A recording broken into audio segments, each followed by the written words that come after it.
Assalamualaikum warahmatullahi wabarakatuh. Kita jumpa lagi dalam channel Elektronika Audidak.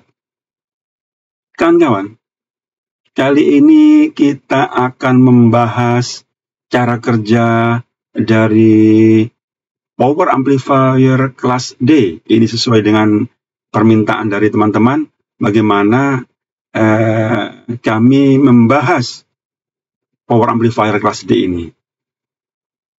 Karena power kelas D ini adalah sedikit rumit bila dibandingkan dengan kelas A atau AB. Kawan-kawan, perbedaan dari kelas A seperti ini ya. Dari kelas A, kelas AB, kelas C. Nah, ini kelas D. Ini adalah dia dibantu dengan osilator. Kalau kelas A tanpa osilator ya. Nah, apa fungsinya dia perlu dibantu sinyal audio ini untuk apa keistimewaannya? Keistimewaannya adalah efisiensi. Itu aja judulnya, efisiensi. Nah, maksudnya efisiensi bagaimana? Adalah ketika power amplifier dengan daya sekian, bagaimana dia bisa menyerap listrik kita, menyerap sumber tenaga, itu hasilnya bisa maksimal. Nah, tapi kalau kelas A atau kelas B, nah ini dia efisiensinya hanya di bawah 50% ya, untuk yang kelas A. Kelas B naik sedikit lagi, kelas C naik sedikit lagi. Nah, untuk saat ini kelas D efisiensinya kurang lebih 90%. Ya, bahkan sampai 100 kayaknya sulit, tapi kita ambil jalan tengahnya 90%. Sisanya adalah dibuang ke panas. Nah, ini terutama kan kawan, terutama yang diperlukan ini dengan yang power amplifier profesional yang kelas badak ini harus menggunakan kelas D. Karena apa? Kalau dia menggunakan kelas A, otomatis panasnya, heatsinknya sangat luar biasa. Ada yang namanya power amplifier merek Labgruppen, dia sampai 10.000 watt. Sampai 14.000 watt. Nah, ini kalau menggunakan kelas A. Nah, teman-teman siap-siap aja sama membakar sate di heatsinknya karena panas sekali.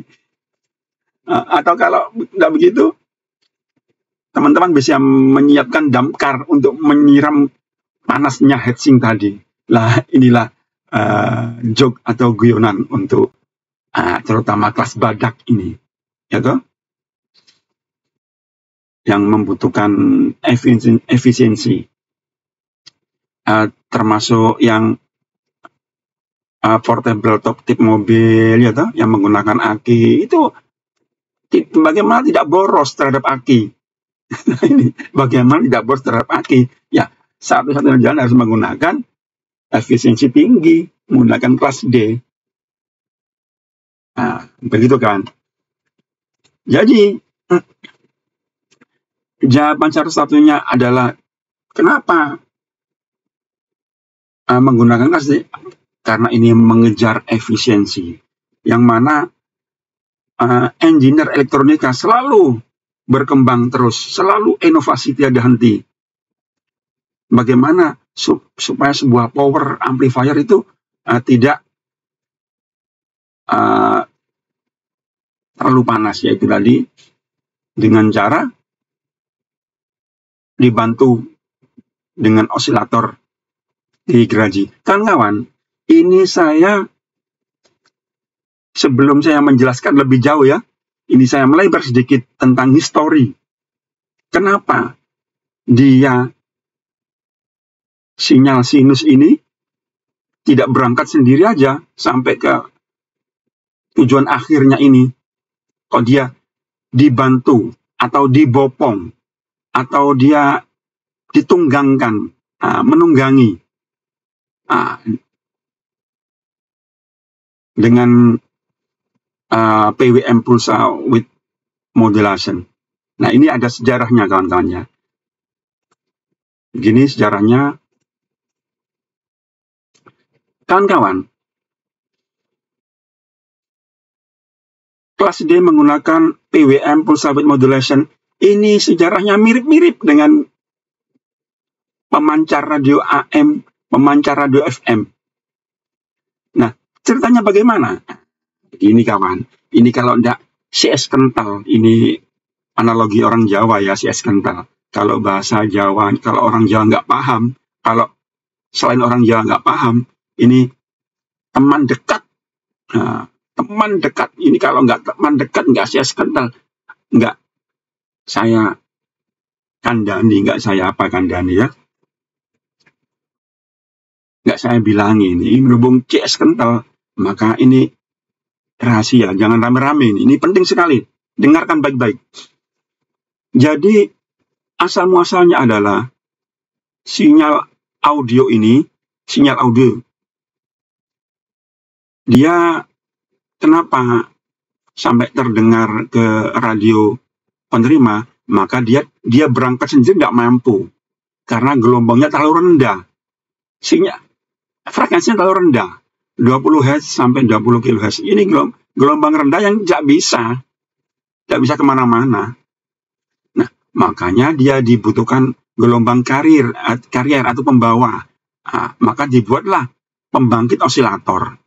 Nah, pembangkit osilator dalam sebuah radio, osilatornya berupa sinus juga, tapi frekuensinya sangat tinggi. Berapa frekuensinya? Nah, kalau AM itu gelombangnya 520 kHz sampai 1710 kHz. Nah, seperti yang tampak dalam ini ya. Seperti ini gelombang radio ya. Nah, signal pembawa ini akhirnya dimodulasi, dicampur ya, ditunggangkan. Akhirnya setelah ditunggangkan berbentuk seperti ini. Nah, sinyal audio AM, RF, radio frekuensi dengan gelombang ini. Nah, ini yang pertama. Bisa dipadukan, ditunggangkan dengan cara amplitudo modulation, amplitudo modulasi. Nah, yaitu untuk bergerak amplitudonya ya. Nah, ini amplitudo ya. Nah, tingginya ini namanya amplitudo. Nah, ada juga ini yang kedua dengan cara frekuensi modulasi. Yaitu bagaimana? Sinyal audio ditumpangkan kepada gelombang karier, gelombang pembawanya dengan frekuensi yang lebih tinggi lagi. Yaitu 88 MHz sampai 108 MHz.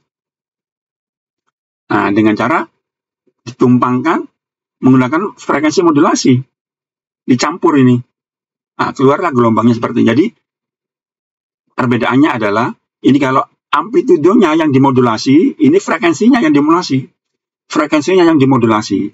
Akhirnya berbentuk ini, rapat dan renggangnya ini. Tapi amplitudonya tetap. Amplitudonya tetap, tapi frekuensinya yang renggang rapat ini ya. Nah, kalau kita bicara frekuensi, ini. Kalau kita bicara amplitudo, ini ya. Nah, begitu kawan. Nah, kemudian untuk PWM, ini kerjanya mirip-mirip dengan FM kawan-kawan. Mirip-mirip dengan FM, yaitu sinyal audio ditumpangkan kepada gelombang karier, cuman gelombang karier atau osilatornya ini berupa gigi gergaji. Ya kan? Kalau ini kan gelombangnya tetap sama sinus, cuman frekuensinya lebih tinggi, lebih rapat. Nah, berapa osilatornya ini? Osilatornya kurang lebih 100 kHz. Nah, ya suka-suka aja, kurang lebih 100 kHz. Karena apa? Suka-suka tergantung membuatnya ya. Nah, karena kalau gelombang radio ini turun tangan dari pemerintah ya, karena sudah ada pembagian gelombang untuk stasiun-stasiun ini. Stasiun-stasiun ini ya, ada pembagian. Misalnya, gelombang sekian untuk radio A, radio B. Nah, pemerintah turun tangan, sehingga perlu ditertibkan. Nah, kalau ini kan nggak perlu pembagian gelombang, karena bukan untuk penyiaran radio.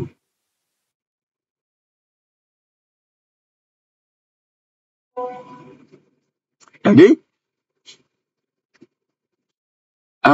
biasanya pembuat audio amplifier ini bervariasi macam-macam. Nah, ini saya kasih contoh, ada salah satu brand yang menggunakan 100 kHz ya. Jadi kurang lebihnya aja, bisa lebih, bisa kurang. Asalkan masih tetap di bawah frekuensi radio. Nah, di bawah frekuensi radio, di 100 kHz ya. Nah, ditumpangkan sinyal audio ini, sehingga ketika dicampur, ditumpangkan, dikendarai menggunakan pengendara ini, karier ini, sehingga terjadilah PWM, pulsa with modulation, yaitu modulasi dengan bentuk pulsa, kotak-kotak ini. Nah, apa keuntungannya kotak-kotak? Nah, itu dia. Nah, coba kita kembali lagi kepada blok diagram ini ya. Nah, kawan-kawan, jadi yang namanya gelombang audio ini, sinus ini, dia tidak mampu untuk berjalan sendiri sampai kepada finish. Kalau dia dibiarkan berjalan sendiri, berarti dia bukan kelas D, karena dia tidak butuh bantuan osilator. Gelombang karier ini, kelas A, kelas AB, kelas C, ya, dia tidak butuh bantuan. Nah, oleh karena dia perlu diperbantukan, maka dia dengan efisiensi tinggi, yaitu kelas D atau kelas TD ya. Kelas D atau kelas TD. Itu dia menggunakan modulasi. Nah, intinya sekali lagi saya terangkan, ini adalah mengejar efisiensi. Mengejar daya seminimal mungkin sehingga terserap dengan hasil akhir yang output yang maksimal. Nah, ketika osilator berbentuk gigi gergaji, nah ini dicampur, nah sehingga outputnya di sini berupa gelombang PWM, yaitu kotak-kotak ya. Jadi amplitudenya tetap, cuman frekuensinya aja. Jadi dia ada renggang dan rapat. Renggang dan rapat ya. Renggang dan rapat.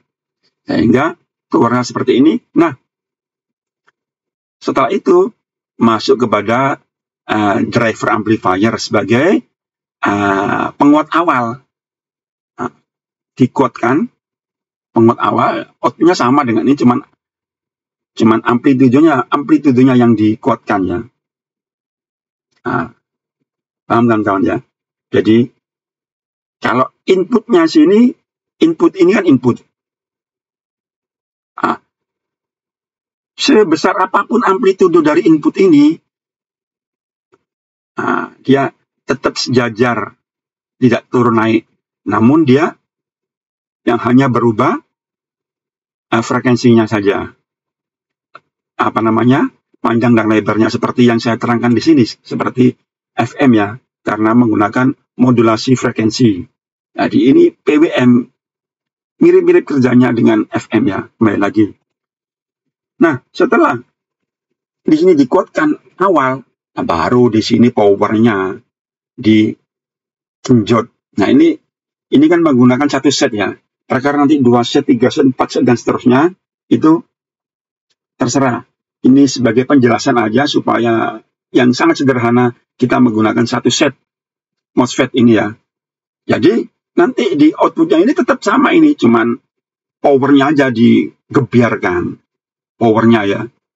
Nah, setelah, kenapa dia tadi yang saya bicarakan tadi, Kenapa PWM ini bisa mengambil efisiensi yang sangat tinggi? Nah, karena